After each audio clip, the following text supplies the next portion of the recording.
Dia kitab Timotius ya, baik 1, 2 Timotius dan juga kitab Titus itu disebut sebagai surat-surat penggembalaan. Artinya apa? Nah, ketiga surat ini tentu berisikan petunjuk ya kepada Timotius dan Titus. Bagaimana mereka menggembalakan gereja? Ya, apa yang harus mereka lakukan? Nah, di pasal yang kelima ini, beberapa ayat tadi ini berisikan petunjuk kepada Timotius. Hal-hal yang harus diajarkan kepada jemaat, ya kepada kita sekalian. Khususnya, bagaimana kita bersikap ya terhadap kepemimpinan di dalam gereja.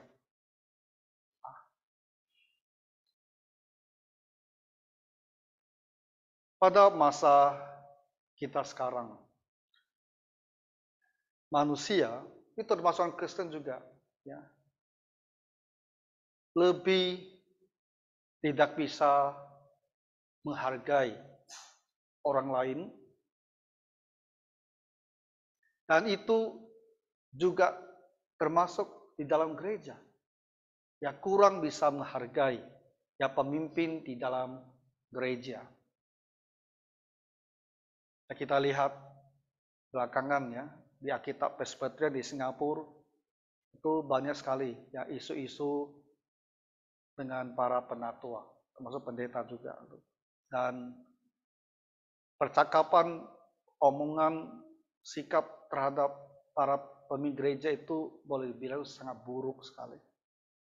Jadi saya berharap malam hari ini kita lihat beberapa ayat ini dan kita harus belajar bersikap dengan benar. Ya. Sebuah gereja di dalamnya Tuhan menetapkan badan penatua untuk memimpin gereja. Badan diakon ditetapkan untuk melayani gereja, ya, untuk melakukan pekerjaan. Tentu penatua itu juga melayani, juga bekerja. Tapi Dewan Penatua itulah yang diberikan tanggung jawab untuk mengawasi gereja, ya, untuk menuntun gereja, untuk memperhatikan ya, kerohanian di dalam gereja. Badan penatua itu terdiri dari siapa? Ya pendeta dan juga penatua-penatua. Ya pendeta itu adalah penatua. Hanya dalam perkembangan sejarah gereja, ya mereka yang secara khusus ya penuh waktu melayani Tuhan, mereka itu lalu disebut sebagai pendeta. Ya di Indonesia kata pendeta itu sebenarnya dikutip ya dari bahasa Sanskerta. Ya di dunia barat disebut reverend, ya, yang dihormati, reverend. Tapi sebenarnya itu sama. Ya, semua itu adalah penatua sekalian. Jadi malam hari ini kita akan melihat apa yang Tuhan katakan tentang sikap kita terhadap penatua-penatua ini. Penatua-penatua yang baik pimpinannya. Nah, kita bicara tentang penatua sendiri dulu. Penatua-penatua itu tugasnya apa? Memimpin gereja. Memimpin gereja artinya apa? Mengurus, memperhatikan segala sesuatu di dalam gereja. Ya. Kerohanian daripada jemaat terutamanya. Tetapi hidup kita itu tidak hanya sisi kerohanian. Ya. Ada hal-hal lain yang berkaitan dengan kehidupan kita sehari-hari, moralitas jemaat. Dewan penatua di dalam gereja adalah mereka yang memimpin gereja. Jadi penatua gereja itu harus mau mengurus gereja. Poin saya adalah, yang mau jadi penatua, itu jangan berpikir, aku nih jadi penatua, aku adalah pemimpin gereja, aku ada orang yang bawa keputusan gereja. Ya, Memang penatua akan membuat keputusan untuk gereja. Tapi penatua itu bukan hanya membuat keputusan bagi gereja. Dia ada orang yang setiap hari dia mau memikirkan gereja. Itu penatua.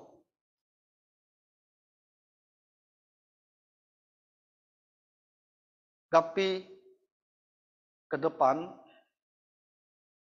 akan memasuki tahap penetapan penatua-penatua. Saat ini sudah ada 2 ya di seluruh GAPI. Ke depan akan terus menetapkan penatua-penatua ya di berbagai gereja, baik di gereja kita maupun di Kubur Raya, dan saya rasa di GAPI-GAPI lain itu akan terjadi. Dan saya sungguh berharap dari awal sekali pemahaman ini harus ditanamkan. Penatua ada orang yang bersedia ya, meluangkan waktu dan pikirannya untuk memikirkan gereja. Jadi bukan hanya diberikan satu titel penatua, tapi dia tidak mau memikirkan gereja. Setiap hari hanya memikirkan usahanya, mengembangkan bisnisnya. Itu celaka sekali loh kalau terjadi sampai seperti itu. Nah, maka di sini dikatakan penatua-penatua yang baik pimpinannya. Jadi dia itu harus memimpin. Tapi dibicara adalah yang baik pimpinannya, yang bisa memimpin dengan baik gitu. Jadi tugas memimpin itu adalah hal yang sudah diasumsikan dilakukan. Lalu dia bisa tak memimpin dengan baik? Nah itu isunya. Dan Paulus bilang, yang baik pimpinannya, yang bisa memimpin dengan baik. Jadi diharapkan yang jadi penatua itu, dia tidak hanya memimpin, tapi dia harus bisa memimpin dengan baik, bisa mengurus gereja dengan baik.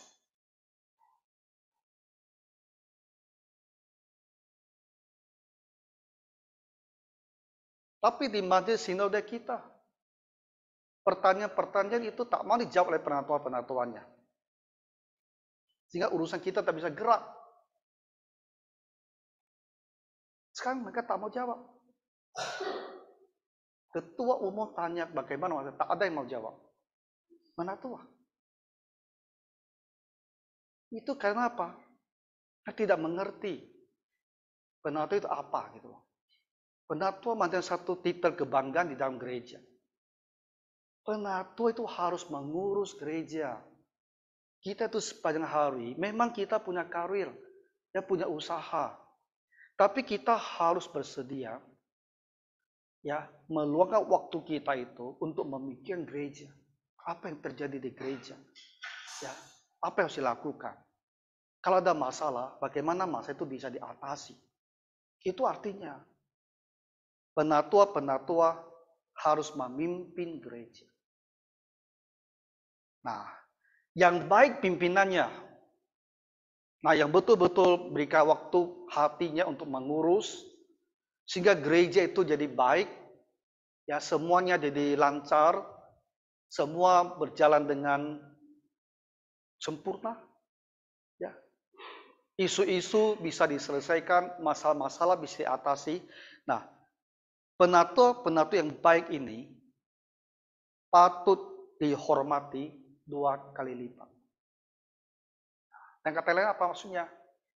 Kalau penatua-penatua itu bisa mengelola gereja dengan baik, sehingga gereja itu betul-betul melayani jemaat dengan baik, dia itu harus dihormati. Dan dihormatinya 2 kali lipat. Artinya apa? Sangat dihormati. Nah, jadi bagi kita sebagai jemaat gereja, kita harus juga membentuk dalam diri kita. Kalau penatua itu bisa melayani dengan baik, dengan sungguh-sungguh, kita harus belajar untuk menghormati dan menghargainya. Kita jangan menganggap dia kan penatua, itu urusan dia. Kalau dia bisa kerja dengan baik, itu memang tanggung jawab dia. Nah, itu sikap yang tak bersyukur. Sikap tak bersyukur. Dan firman Tuhan mengatakan kita tidak boleh punya sikap seperti ini. Jadi kita sebagai jemaat itu memperhatikan kalau penatua itu dia lakukan pekerjaannya dan dia kerjakan dengan baik, kita harus menghargai dia, menghormatinya. Bahkan dibilang 2 kali lipat, artinya betul-betul tunjukkan sikap hormat dan mengappreciate, ya, menghargai apa yang dia kerjakan bagi gereja.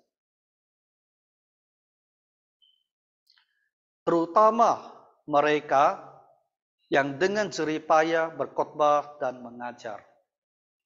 Nah, ayat inilah yang memberikan kita satu petunjuk, ya, bahwa di dalam gereja ada penatua yang melayani dalam berkhotbah dan mengajar. Tapi ada yang kelihatannya, ya, tidak begitu terlibat di dalam berkhotbah dan mengajar. Di Alkitab Presbyterian, kita bedakan penatua itu 2 kategori. Dalam bahasa Inggris pertama disebut the ruling elder, yang kedua namanya the teaching elder. Maksudnya yang pertama ruling elder, artinya penatua yang mengurus. Lalu teaching elder, penatua yang mengajar. Dan teaching elder itu teknisnya itu merujuk kepada lebih kepada pendeta. Nah, tapi tidak berarti pendeta tidak mengurus, bukan. Ini hanya istilah teknis untuk membedakan. Jadi apa yang terjadi? Begini. Di dalam masyarakat orang Yahudi, di sinagog, yang mengurus itu semua adalah badan penatua mereka. Tapi dalam sinagog orang Yahudi, penatua-penatua mereka itu semua terdidik dan semua bisa mengajar. Kenapa? Karena orang Yahudi dari kecil, setiap hari Sabtu, mereka ke sinagog dan belajar.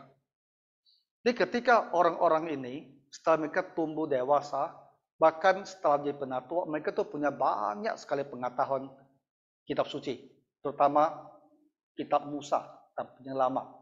Jadi dalam sinagog, penatua-penatua mereka tuh semua mampu mengajar. Tapi tidak demikian dengan gereja. Ya. Paulus pergi atau sampai di Makedonia, itu daerah gereja di Filipi, itu tahun 49. Ya. Dan ketika dia menulis surat ini, itu tahun 62. Berarti ada 13 tahun berlalu. Nah, Filipi itu semuanya itu ada orang-orang non-Yahudi. Ya. Dan kata lain, jemaatnya itu ada orang-orang yang tidak pernah belajar firman Tuhan. Tidak pernah belajar. Ketika 13 tahun sesudah pendirian gereja, Paulus dalam ucapan greetingnya kepada mereka, dia sudah sebut di situ diaken dan penatua. Berarti penatua ada di gereja itu beberapa waktu. Poin saya adalah begini. Penatua-penatua yang di gereja Filipi itu sangat mungkin itu sudah ada, ya. Mungkin pada awal pendirian gereja atau dalam 5-10 tahun setelah pendirian gereja. Nah, masa seperti ini adalah masa yang sangat pendek dan sangat mungkin mereka diangkat jadi penatua ini bukan orang-orang yang sangat-sangat terdidik di dalam firman Tuhan. Karena waktunya masih pendek sekali. Nah, itulah sebabnya Paulus berkata, di dalam gereja itu ada kata terutama mereka yang dengan jerih payah berkhotbah dan mengajar. Di gereja itu ada penatua-penatua yang memerintah, yang memimpin, yang mengurus. Tapi di antara penatua-penatua ini ada yang lebih mampu untuk berkhotbah dan mengajar. Maka kita bilang ada kedua kategori penatua ini. Jadi bukan dirancang, ya, bukan dirancang bahwa gereja itu harus selalu begini. Penatua harus ada 2 kelompok. Satu harus pendeta, satu lagi harus yang bukan pendeta. Itu bukan tujuannya. Bukan begitu. Ya. Tapi di dalam gereja, contohnya kita angkatlah gereja Filipi. Ya. Ketika gereja itu berdiri dan mungkin berjalan beberapa waktu, maka dari jemaat itu dilihat ya ada yang lebih rohani, ya yang lebih peduli mau mengurus gereja, maka mereka diangkat jadi penatua. Tapi karena latar belakangnya mungkin bukan orang Yahudi dan dia juga tidak terdidik dalam waktu yang lama tentang firman Tuhan, maka mereka ini tidak begitu mampu dalam mengajar firman Tuhan. Tapi di tengah mereka mungkin ada, terutama para misionaris yang datang ke sana untuk mengajar. Ya. Sehingga mereka ini jadi penatua, tapi tugas utama mereka tuh lebih pada mengajarkan firman Tuhan. Jadi kita melihat di ayat ini satu petunjuk ya bahwa di gereja itu penatua itu ada yang lebih hanya mengurus, tapi ada yang selain mengurus mereka juga bisa mengajar. Oke? Nah, jadi Paulus bilang penatua-penatua yang baik pimpinannya ya, mereka itu semua memimpin, semua mengurus, harus dihormati 2 kali lipat. Terutama khususnya mereka yang dengan jerih payah berkhotbah dan mengajar. Jadi mereka yang mengerti firman Tuhan dan mengajarkan jemaat firman Tuhan ini harus lebih lagi ya dihormati dan dihargai. Nah, ini berarti apa? Berarti mengajar kita sebagai jemaat ya. Kita harus belajar untuk menghargai hamba-hamba Tuhan yang mengajarkan firman Tuhan kepada kita. Nah, yang jadi hamba Tuhan juga harus belajar kalau kita berkhotbah, kita mengajar, kamu harus lakukan dengan sungguh-sungguh. Ya, harus benar-benar berisi. Supaya orang duduk 40 menit di situ, dia tidak merasa aku sia-sia duduk di situ. Itu timbal balik.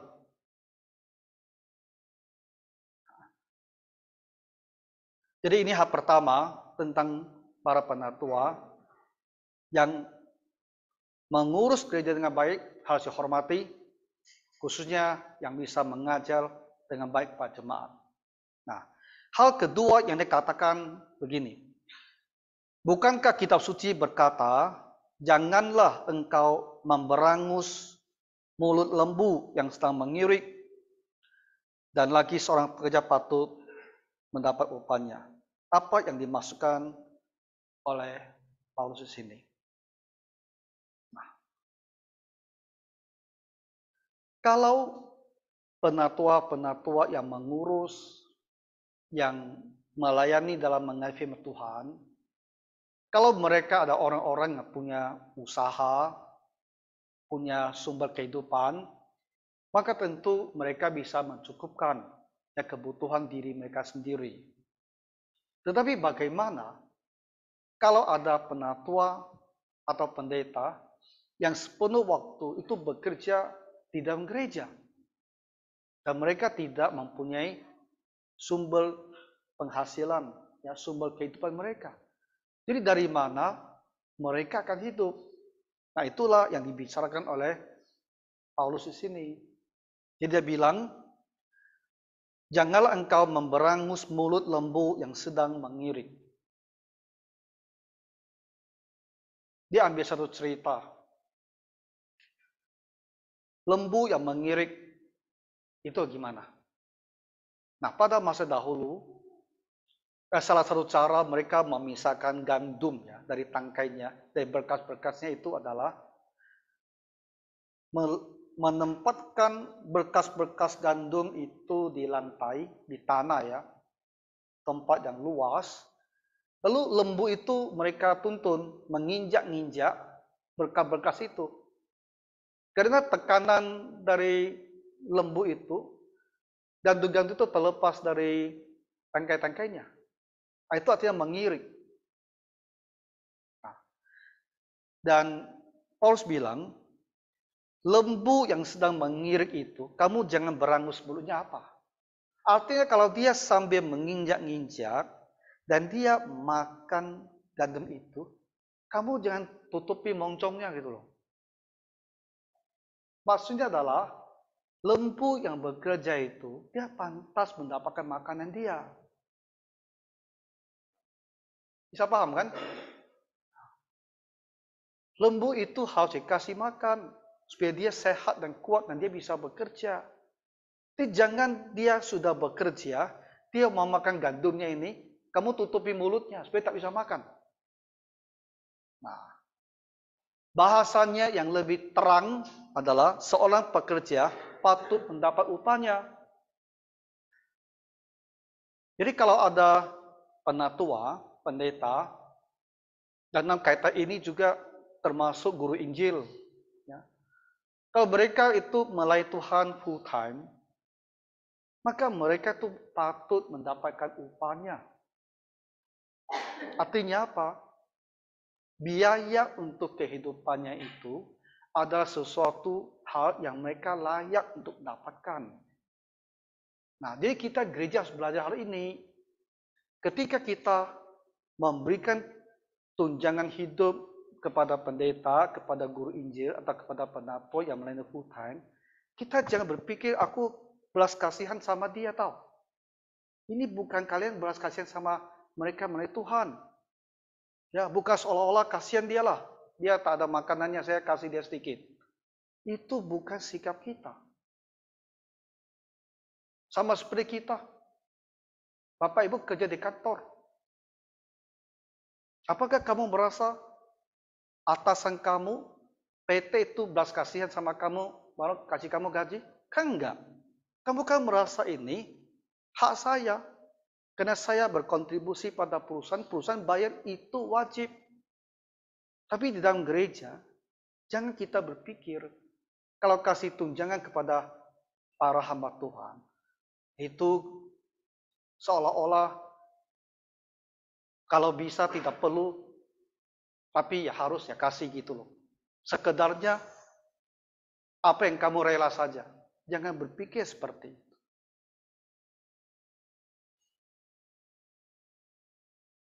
Nah, ini adalah sikap yang harus ada.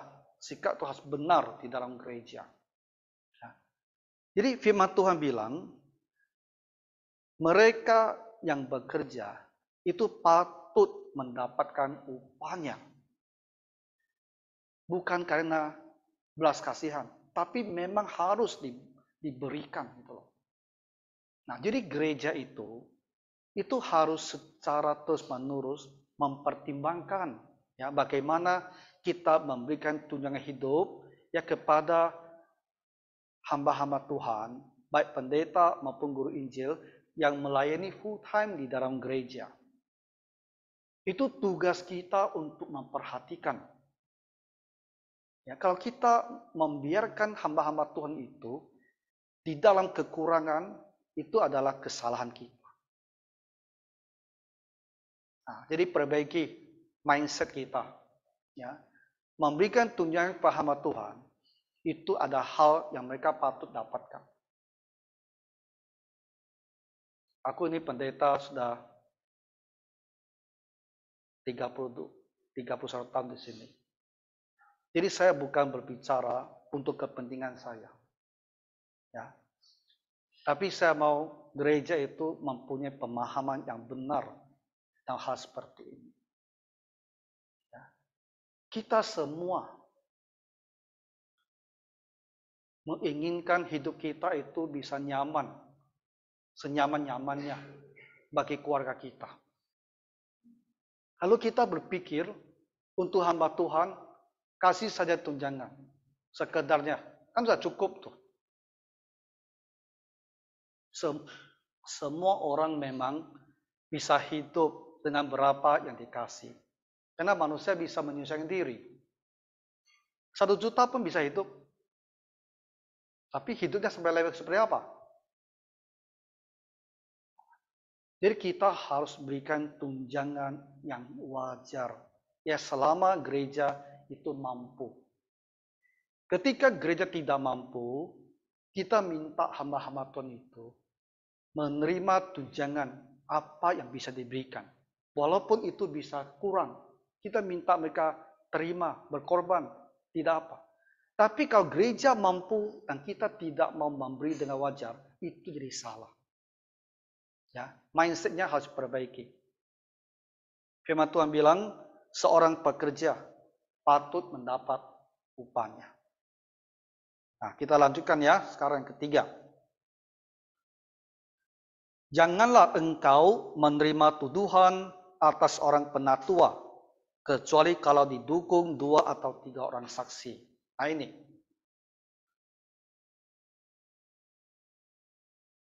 Bisa saja ada orang yang menuduh penatua atau pendeta. Bisa saja. Tuduhan. Tuduhan dalam banyak hal.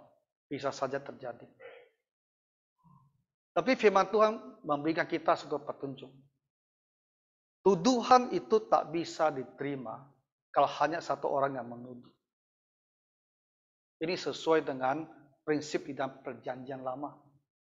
Ya, Ulangan pasal 19 ayat 15.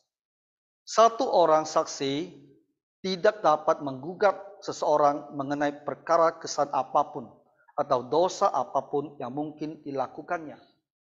Baru atas keterangan 2 atau 3 orang saksi, perkara itu tidak disangsikan. Jadi ini adalah keadilan. Dan untuk menjaga, jangan ada fitnah. Kalau ada tuduhan terhadap pendeta atau terhadap penatua, dan sebagai penerapannya terhadap diaken, terhadap guru Injil juga, atau bahkan terhadap pengurus gereja, terhadap badan pekerja gereja, terhadap pengurus komisi juga, kalau ada satu orang berbicara, itu tak bisa diterima. Karena bisa saja orang itu salah paham. Bisa saja. Dia salah persepsi. Dia pikir begini, padahal enggak. Bisa juga ada niat jahat ingin menjatuhkan. Ya, segala suatu hal mungkin.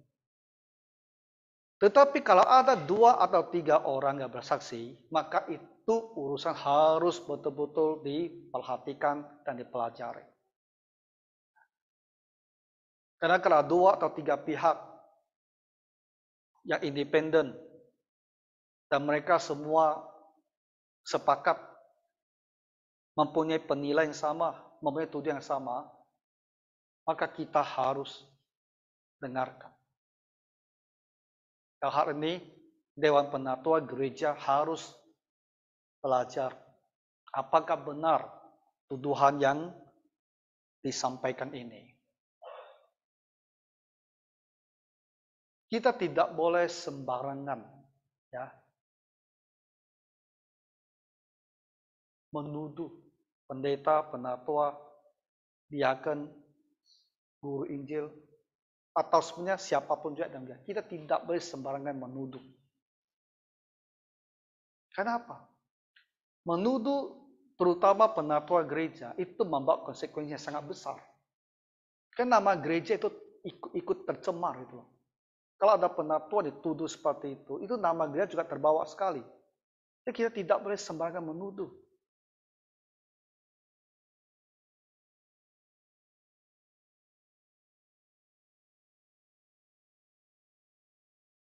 Dulu ya, tahun 90-an awal sekali. Ada seorang hamba Tuhan di Pulau Batam, Pak. Gereja lain. Orang selalu bicara jelek tentang dia. Waktu itu saya juga berpikir, barangkali sama jelek. Mereka bilang itu pendeta macam apa? Kerjanya mengurus KTP gitu loh. Jadi maksud mereka adalah, ini pendeta tidak bagus. Dia sibuk cari uang mengurus KTP. Mengurus KTP kan dapat ongkos kan? Waktu itu saya masih sangat muda. Saya berpikir benar juga, ini pendeta tak baik ini. Kenapa dia mengurus KTP? Tapi lambat laun saya jadi sadar, dia anak 4 orang. Gereja Singapura support dia udah hentikan supportnya. Dia mau hidup dari mana Bapak Ibu? Gerejanya tidak besar. Dia mau hidup dari mana? 4 anak. Jadi dia itu pergi kerja KTP itu tak ada pilihan. Ya, dukungan dana dia udah dihentikan orang. Gerejanya juga tak bisa berikan banyak persembahan. Dia kan punya satu keluarga harus dihidupi. Anak-anak itu harus makan, harus sekolah. Kan bagus. Dia masih mau pergi kerja sedikit, ya tambah sedikit uang penghasilan, kerjakan KTP. Apa yang salah dengan mengurus KTP orang? Kerja yang halal kan, terhormat kan, legal kan, bukan berdosa. Kalau dia pergi jual aral, tidak boleh, kan enggak. Tapi di luar itu, di tahun-tahun itu aku dengar terus orang ngomongin dia, itu jelek, pendeta tak bagus lah, ya kerjanya urus KTP. Kadang-kadang ya kita itu mudah sekali ya. Kalau ada pendeta atau penatua, ada ceritanya, kita harus cepat sekali merasa itu benar dan kita serang dia. Ini harus kita hindari. Ya.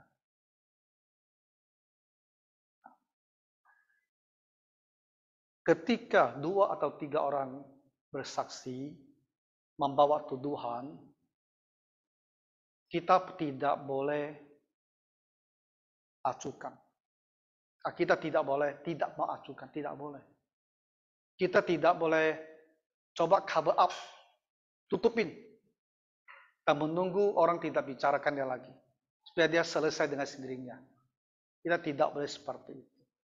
Karena nama baik gereja. Karena orang kan merasa ada isu gereja tak mau tangani, malah tutupi.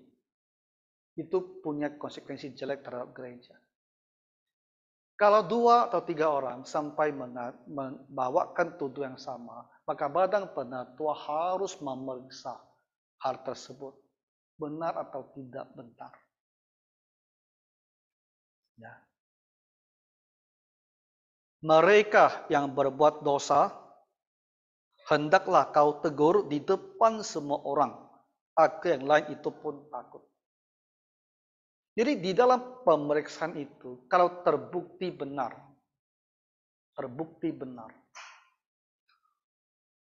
orang itu harus tegur depan semua orang.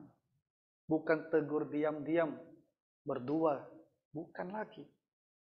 Karena dosanya sudah jadi dosa di depan umum.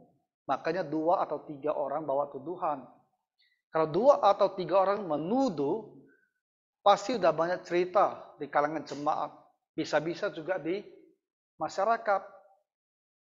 Dalam hal seperti ini, setelah diperiksa, kalau ternyata adalah benar, maka pendeta, penatua, atau siapapun juga yang melayani yang terbukti bersalah, harus ditegur di depan umum. Itu artinya ditegur di depan jemaat. Apa kesalahannya itu harus disebutkan. Jadi tidak bilang pendeta ini berbuat dosa dan sudah kami pelajari. Tidak, dosanya harus disebutkan itu. Makanya kita yang jadi penatua itu jangan gampang berbuat dosa. Ya. Kalau sampai ada tuduhan seperti itu, nanti dibongkarnya di depan umum. Harus dijelaskan apa dosa-dosanya.